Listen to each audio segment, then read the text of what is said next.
Welcome to the 2-Month Review, the weekly podcast brought to you by Open Letter and 3%, in which we take a giant book, break it down bit by bit, section by section, read, talk about it, analyze it, make jokes, have fun, do all that kind of stuff. This is season 17, and it is about The Remembered Part by Rodrigo Fresán. And in case you don't know, I am Chad Post from Open Letter Books. And if you're watching this live, you can see that I am with no one. There was a situation, and Brian Wood, the normal co-host and author of Joytime Killbox, as I like to remind him, couldn't be here today. So he and today's the only day I have Wi-Fi. So we're going to give this a go as a solo project. Which I don't think this is going to last super long. There's probably going to be a lot of awkward silences.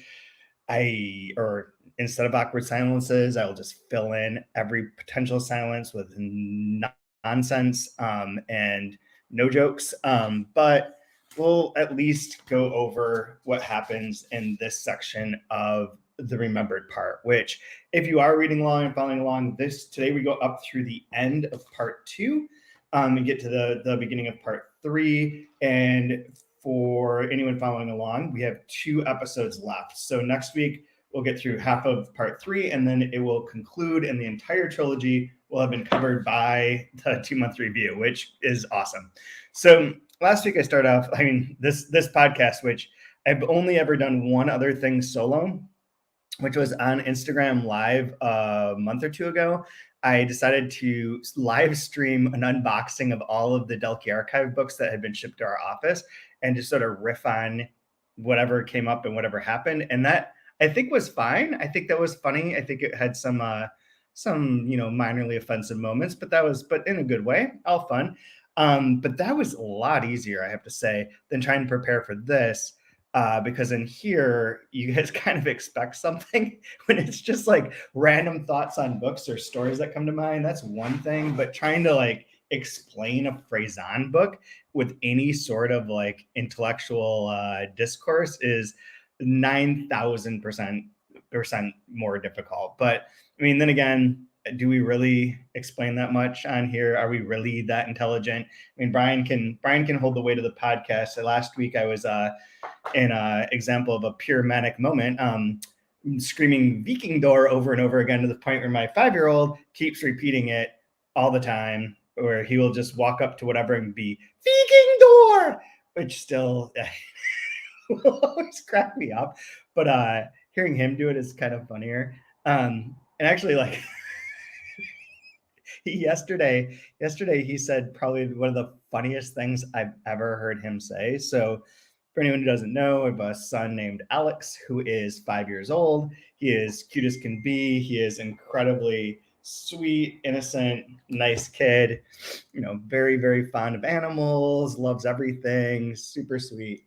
And this is the first summer that he's finally like really cottoning on to the fact that he can speak in 2 languages, that he can speak English and Latvian, or as he refers to them, Latvia and that language you speak, Daddy.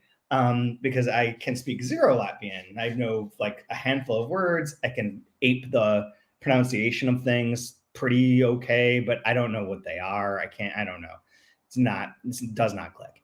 But anyways, yesterday he came up to me and he goes, Dad, you know what? It's like, he's always, can I tell you something? Yeah, you can tell me. What do you want to tell me? He's like, do you know how to say the F word in Latvian? And my first thought was, no, but I want to. That is the most valuable piece of linguistic information you have ever presented me with, child. So I was like, no, please go ahead, tell me. And he says, well, you just say the F word in English. Because apparently he had heard some Latvian guy speaking, and then saying fuck, and that is good enough. So the F word in Latvian is simply fuck. Anyway, so one other word of or like housekeeping thing to do before trying to get into this section and talk a little bit about what goes on, and maybe probably end up reading a lot more than actually discussing. But if last week we teased that the next book, the season 20 book for the 2-month review, would be announced on the 3% website, which it was on Tuesday, with a post called about Mulligan Stew by Gilbert Sorrentino as part of the Reading the Delkey Archive series of articles they've been writing, in which it just kind of chronicles one of the 1,000 books that Delkey has published over its lifetime. And for this one, I chose to do Mulligan Stew because it's a book that I absolutely have been dying to cover on the 2-month review for years. I've wanted Brian to read this book for years. I think that it's a book that he will enjoy immensely. I think that it is perfectly suited for the 2-month review. It is incredibly episodic. The different sections are very varied. There is like an overarching plot, which I'll explain in a second. But for the most part, the real joy in the book is reading each section and seeing the verbal craziness, the humor, the ideas that come out of that part, and not necessarily like a traditional ABCDEFG sort of book, which is which aren't super interesting and are very difficult to do on a show like this. But it is incredibly fun to read, just simply fun. So the book itself, if you don't know Sorrentino, he was a very famous American experimental writer throughout the 70s into the 2010s. He passed, or not 2010s, but he passed away in the mid 2000s. And he wrote 19 different novels that include a myriad of different approaches. So Imaginative Qualities of Actual Things is kind of a short story collection in a way, or linked vignettes about people living in a bunch of artists that are connected through a particular apartment building. The Sky Changes is a very, very caustic, rather straightforward book about a failing marriage. Steelwork is like a collection of pieces about a particular Brooklyn neighborhood. Splendid Hotel is like a kind of Rimbaud influenced meditation, similar to Gases on Being Blue. He's written a lot of different types of books, and they're all incredibly literary and thoughtful and just amazing, just so precise and so interesting what he does with language and ideas, which is why I really truly believe that Brian will love this book. In Mulligan Stew, the setup is, almost all the characters are stolen from other references to other authors and other books. And in this one, Anthony Lamont is a kind of failed avant-garde writer who is working on a new book that's going to, blow the hole through everything and create the greatest work that has never been written. And it's this neo-noir, new next wave sort of noir mystery stories, what he wants to write. So he starts writing it, and you get in the book itself, in Mulligan Stew, you get various chapters from his book and rewrites of chapters from his book and ideas about his book and many other things, including a series of love poems, various meditations, a mathematical paper. Everything is thrown in there. But the main point is that he's trying to write this book, and within the book, he has borrowed characters from Joyce and elsewhere who are fucking pissed because they don't want to be working for this hack writer who doesn't even know how to complete describing the house that they're living in. So they have no upstairs, or they have no library, or there's things that because it's fiction and the idea of taking fiction seriously, characters within there can't do things unless the author depicts them, which is problematic. So they're trying to escape and get the fuck out of this guy's terrible book.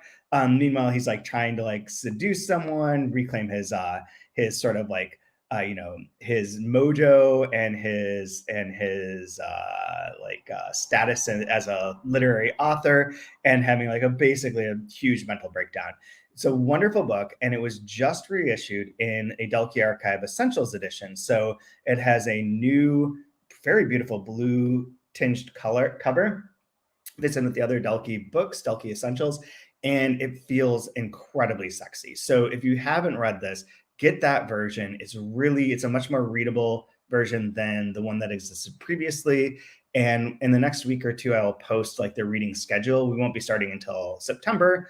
But when we start in September, it'll probably be truly just 8 episodes, or through the end of October. It's a long book. It's a big book, but it's not this beast, which I feel is literally never ending. So anyways, check that out. Please read the article. It'll give you 5 reasons on why you should join along. And unlike the other pieces I've done so far in that series, with this one, I'm going to update it each week or add to it. I don't know exactly what the mechanism will be, but we'll write something that sort of like goes deeper into Mulligan Stew based on what we're reading for this podcast, and other thoughts that get more into maybe some quotes, so on and so forth. So anyways, turning the attention to Rodrigo Fresán's The Remembered Part, we are closing out part 2, as I mentioned, of the 3 parts to this particular volume, the 3rd volume in the trilogy. And in this part, as we've been here the whole time, the narrator, the ex-writer who at the end of part 1 feels like he might have something to write again, is in a plane. He's also simultaneously seemingly in a desert, burning pages of Ardor, and is thinking about everything with his life, remembering things, retelling the stories, remixing everything together over and over and over again, with a lot of his like sort of rants and a lot of his sort of ideas and memories about particular artworks, especially the Beatles, 2001 Space Odyssey, which shows up again here, and Blade Runner this time, which is an interesting one. But in this particular section, we get a couple possible revelations, which we've talked about this before, but in Fresán's books, like the plot, the movement, the sort of engines that would move a traditional plot are usually kind of off screen or just in a footnote, almost in like an aside, that the real thing that he's capturing is the thinking and the way that the ex-writer thinks, and the way that his brain is functioning, and the things that are coming up, and the way that he's trying to tell them, and this like kind of repetitive force and motion. But the actual like bits that set things off are always like mixed in a little bit. Like I remember, I think it was last season with the dream part. Yeah, with the dream part in which Brian and I sort of missed that Penelope like was supposedly burnt down her the asylum that she was at, because it was just like a line in a paragraph amid like all these lists and references and so on and so forth. And this section really does do that. And I think in a way that might be the more interesting place to start with, doing this alone, which is tough. And if anyone is watching this live, please ask questions, give me anything. But the thing that I'm thinking of specifically, there are 3 things that are kind of told here. 4 actually. One is 4 things that come somewhat clean. One is that he is sort of living in exile because of the reception of the Impossible Story, the last book that he wrote before he became an ex-writer and couldn't write anymore. And he flees town. The second is that Uncle Hay Walrus kills himself on the day that Lennon is assassinated, through like a mixture of pills and it being shoved into the river. The third and probably most critical is that the narrator or ex-writer is in the plane looking through a magazine that's one of those like society celeb sort of magazines, and it has a bunch of pictures of the mantras, his Penelope's, the family that Penelope married into, who I say mantras, the karmas that Penelope married into, and that are kind of like the overarching kind of force of everything that he stole her stories to write his most popular book, so on and so forth. And he's on his way to them because in the picture that he finds, one of the pictures that he sees in this magazine, he notices in the background her son, who he has been talking about over and over again, but as the person whose name cannot be referenced, the kid whose name cannot be referenced. Everything is like, again, off screen, not being told, not being discussed in that way, not directly anyways, but that there's so much that motivates him on this relationship to his nephew, to Penelope's son, who has gone missing. And we don't really ever know, again, like there's never a concrete explanation of where he was or where he is or what happened to him. And this is the first time that sort of pops up in a more direct way. As I said, like he's looking through the pictures, sees the karmas, and then if I can find the piece, which of course I will never be able to find it now that I am skimming through looking for it, he sees in the background the kid. Here it is. So he looks, and then he saw him, and then he understood. And he's talking about Blade Runner 2049. And like Kay, he suddenly understands that he has a mission, a search, someone to look for and to find. And he tore out the picture the way he once tore pictures from magazines for his collages. And he folded it and tucked it in with a facsimile copy of a note card with Vladimir Nabokov's handwriting on it and the copy of his Mexican and End of the World newspaper clipping. The one depicting a meteor man with a caption warning that the world will be totally crackling and that a horrendous catastrophe would soon be triggered by that malevolent star that will crash into Earth, unleashing 1,000 ills. And he understands that maybe this is a second definitive chance to dance like Shiva and accelerate particles and scatter fragments, and then how nothing would ever be the same again. And then the fourth thing that's revealed, so now we have a kind of purpose. He is on his way to try and find the Penelope's son.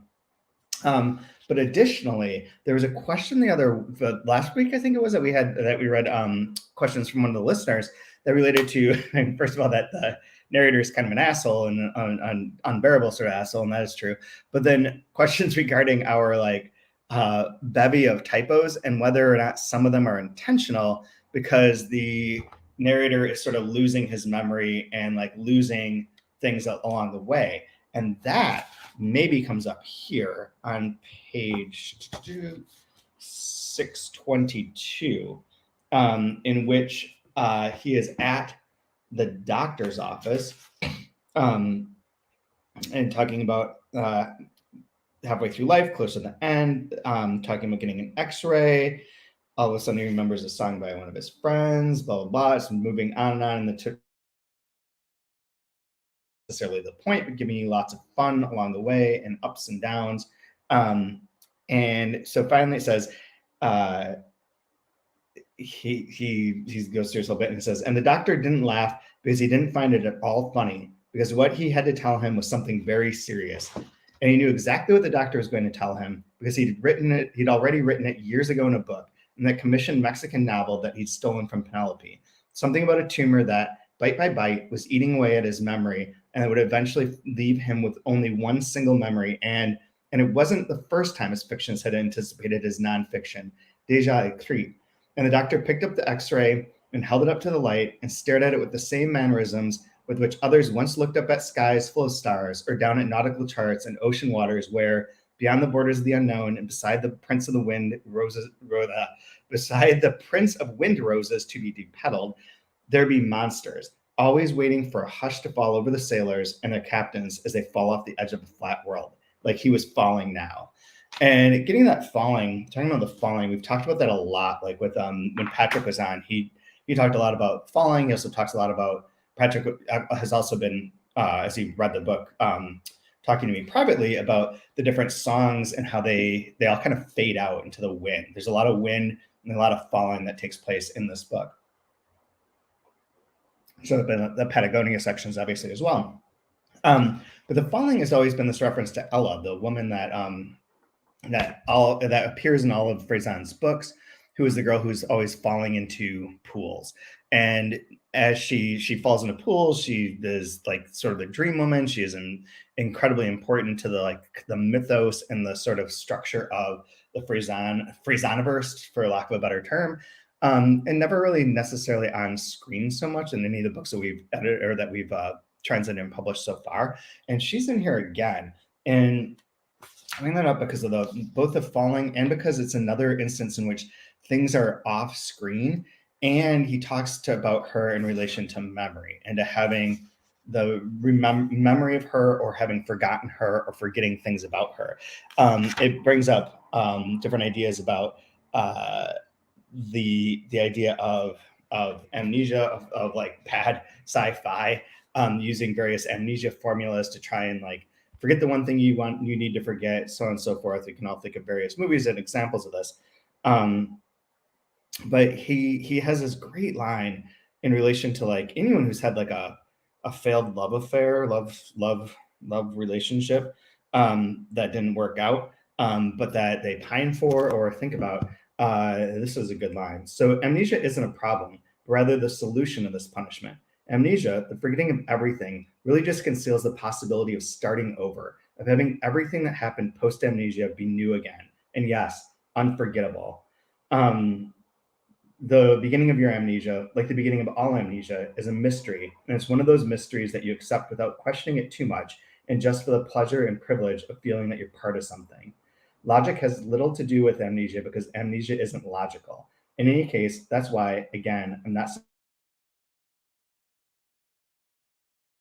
because if you think about it, amnesia is nothing but one of the many forms of showing love. Having forgotten everything, the only thing we remember is that we have amnesia.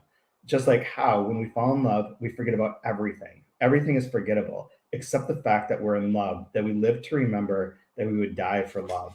I forgot to frame it. This is actually being spoken by Ella, and not by the ex writer. So this is lines from Ella, and Ella smiles at him. He looks at her, and then there's this beautiful, just like, I mean, this is just wonderful for like love poetry or whatever. Steal this at will. Use it, use it. And he felt so privileged to watch her sleep. It was an honor to watch her sleep, feeling more awake than ever.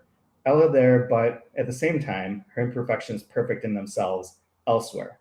Ella, who wasn't just more beautiful than how he remembered her when she wasn't there. Ella was always more beautiful than he could ever dreamed or invented. And he swore that he would never forget that he loves her and was even moved by the power of feeling that Ella made him feel. And so she too, like the nephew, is off screen, is gone, has this like very powerful influence on the book and sort of shapes the book in various ways, both through that bit about amnesia. I think she's also part of the dream part, if I remember, being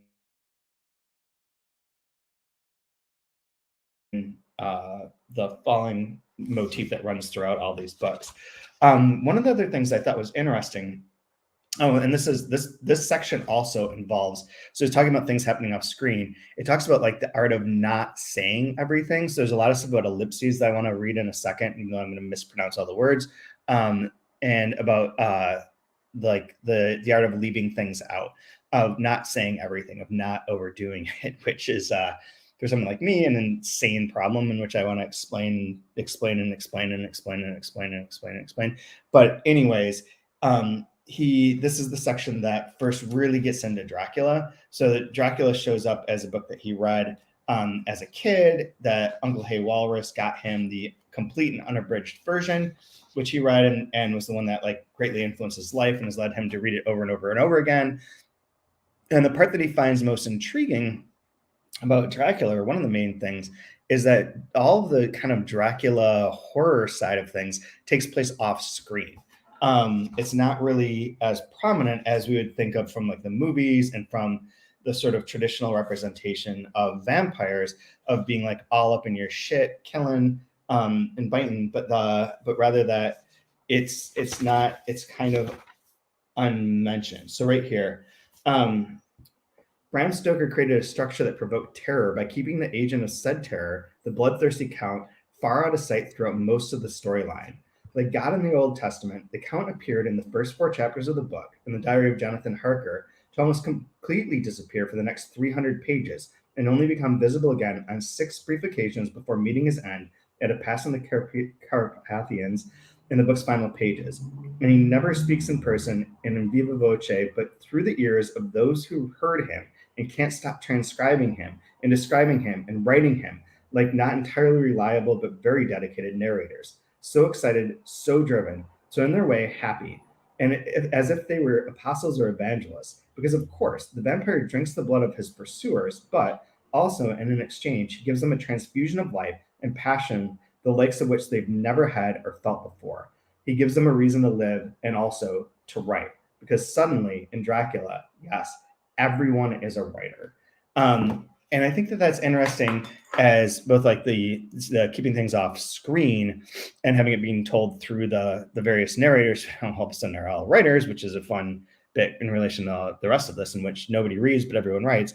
But also like that kind of way that can imply a sort of metaphor for the relationship between the author and the readers and their readers. Like we talked last week about the relationship between giving readings, like what do you go to a reading for and what do you give a reading for, as an artist or as an author. And that interchange between what the audience expects and wants of you as a professional writer, like what are your secrets, what is your craft, something that X writer in here makes lots of jokes of like people coming up and saying, you changed my life. Like, how do you write? What do you do? And all these questions that are like asking for answers that are A, ungivable, but B, like not really like their place to be like kind of draining that away from this sort of mystical creative juices that are being a true creative. And Dracula sort of like inverts that a little bit by inspiring rather than sucking, but it is fun that it is a vampire and the idea of that aspect to it. There are three other things about it that I think are great. One is that he mentions in relation to Penelope's favorite book, Wuthering Heights, that Wuthering Heights starts with the traveler who arrives and Dracula with the traveler who departs, which is the old adage of every book is about a stranger leaves town or a stranger arrives in town. And then also, Dracula is also a great real estate novel, just like Now That He Thinks opening pages. And then there's one little bit that I think is really cool, in which he does talk about the idea that like in Dracula and has been used in various representations of vampires throughout time, from True Blood is an example of this for sure, is that the vampire has to be invited in before they can come into the home. And he ends, so here's that section. And every time he reopened the novel, he looked for and found the key moment. Van Helsing instructing everyone about how, quote, he can, once he finds his way, come out from anything or into anything, no matter how close it be bound or even fused up with fire, solder you call it. He can see in the dark, no small power this, in a world which is one half shut from the night. But hear me out through. He can do all these things, yet he is not free. Nay, he is even more prisoner than the slave of the galley, than the madman in his cell. He cannot go where he lists. He who is not of nature, yet has yet to obey some of nature's laws. Why, we know not. He may not enter anywhere at the first unless there be someone of the household who bid him to come, though afterward he can come as he please, end quote. That's all, and maybe that and this is what literature is. Literature, like that vampire, dazzled by the possibilities of his power. You open the door to and invite in, suspecting all the while that from then on it'll be impossible to contain him. Which is great. I love that. The part about ellipses is talking about ellipses and then the various types. It's on the next page, so I'm just going to go for it. And over time, he learns that ellipses is not alone when it comes to leaving things out. There's also the asyndeton, which avoids the conjunctions and nexuses within a list. The zeugma, which deploys a single word that commonly applies to various analogous units in sentence. The parallipsis, which consists of stating that something is being omitted or left out, when in fact the occasion is being used to call attention to it. The solipsis, an extreme case of zeugma, consisting of the omission of an element that rules different units, semantically or syntactically. The brachiology, the use of a short or simple equivalent of a longer and more complex expression. And the reticence or aposiopesis, which is used to leave a phrase incomplete. For example, if I were to write ... And so he, who sometimes feels like the king of ellipses and at the other times the slave of ellipses, has learned the definition and use of all these terms. If anyone ever ends up texting me, if anyone knows, I use ellipses like a fiend, which I actually picked up like weirdly. I remember this now that I picked up the use of ellipses from Barbara Wright. The translator used them a lot, and then Dubravka Greshik used them a ton. And I just kind of adopted and have since that point in time used ellipses constantly for things. It's very, I think, and frustrating to a lot of people. It also, like, obviously for many people, if you think of ellipses and writing with ellipses, you could think of Céline, who after Journey to the End of the Night, in Death in the Installment Plan and there on out, uses millions of ellipses to never end things, to run like kind of like train tracks that keep his prose like clicking along. There's a great book by Céline called Conversations with the Professor Y, which is maybe a little bit under radar since Journey and Death on the Installment Plan are so massive in terms of his reputation, and then maybe the trilogy, Castle, North, and Rigadoon, being kind of a secondary part. But Conversation with the Professor Y, if you haven't read Céline, is a wonderful introduction because it's a invented conversation about his books and about why he writes the way he does and what he's trying to attempt, why the ellipses exist, so on and so forth. And it's very fun. It's available from Delkey as well.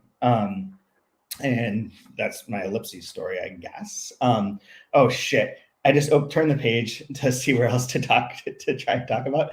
And it references the well, see, he remembers talking to the man about that he bought several bull shots for at a terrace in Montreux.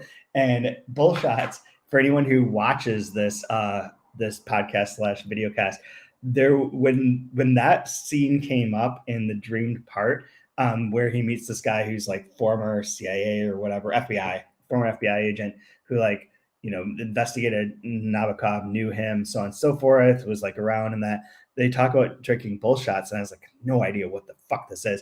And so for that particular episode, I went and got the ingredients, which are like celery salt, beef broth, and vodka, and tried to have one. I think I almost died. Like, that is, even just seeing it on the page is like viscerally like the grossest thing I've ever tasted. I don't understand why anyone does those. I asked Fresán about it, and he said he does like them and drinks them, which is just insane.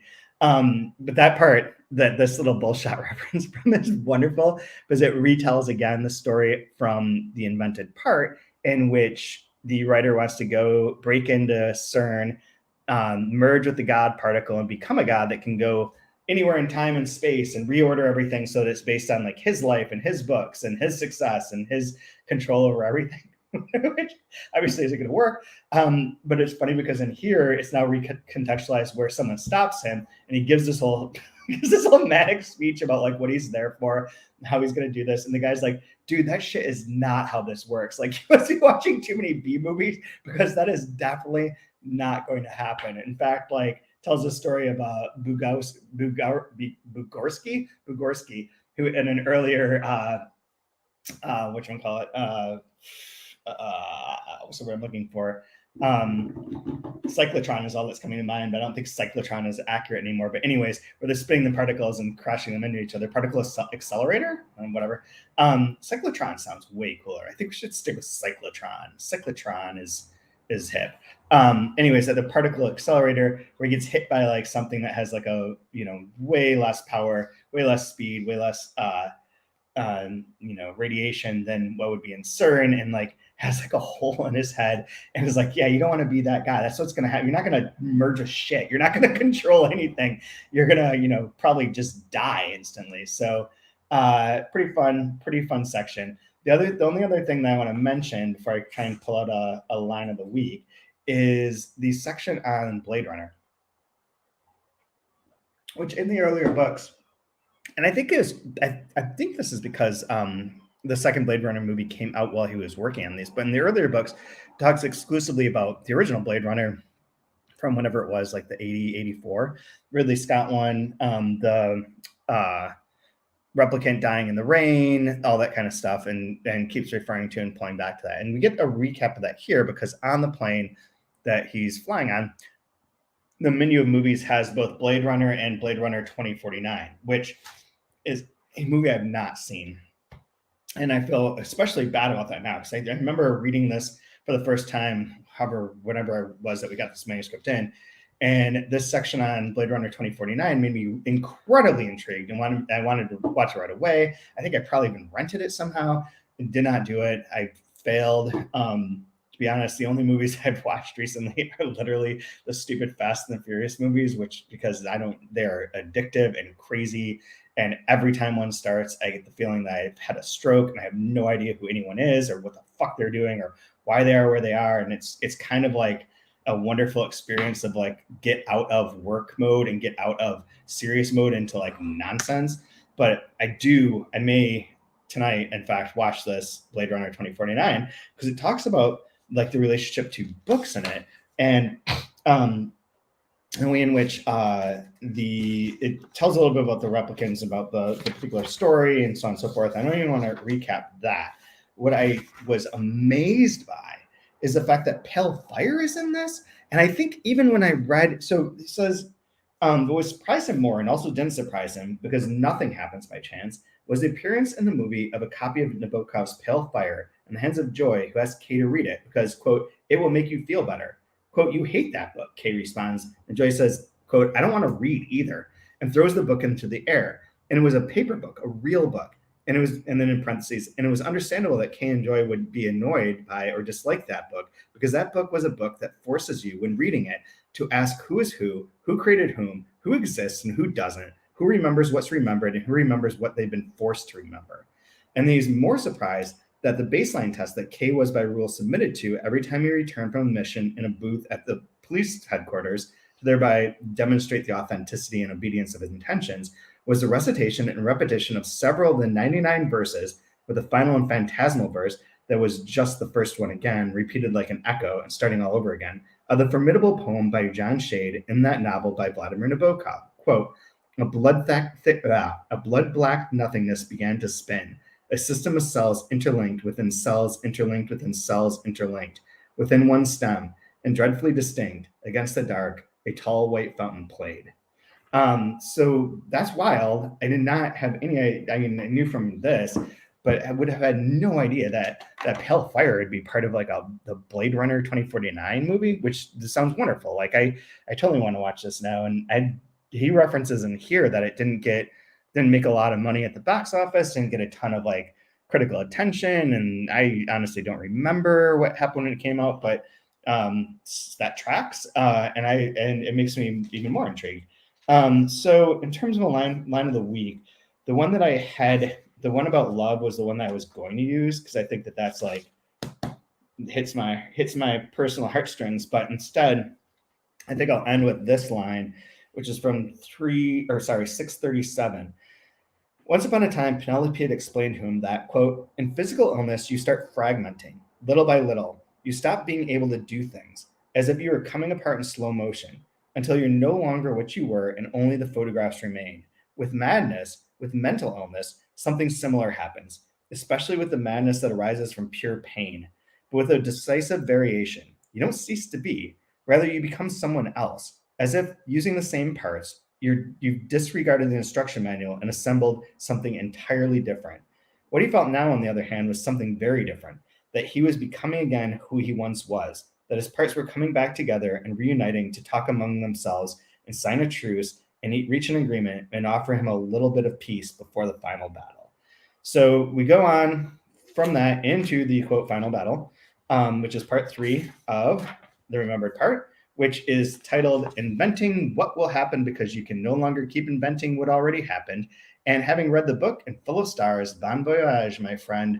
And again, like I said at the beginning, at the top of this, we go up through page 700 for next Wednesday/Thursday. Follow our Twitter for the actual details on when this live recording will take place, but the podcast will be out next week. And then the week after that, we close this bad boy out and the end of Fresán's massive trilogy, which is one of the most impressive literary works of the past, 20 years.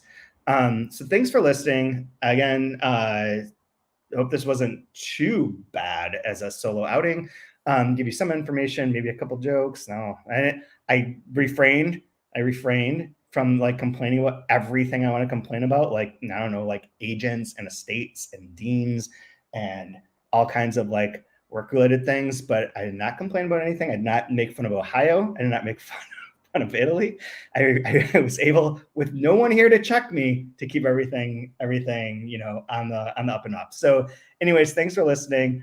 Again, up to page 700, you can find us on Twitter at 2 Months Review. We post there rather frequently, but also like us, rate us, review us wherever you get your podcasts.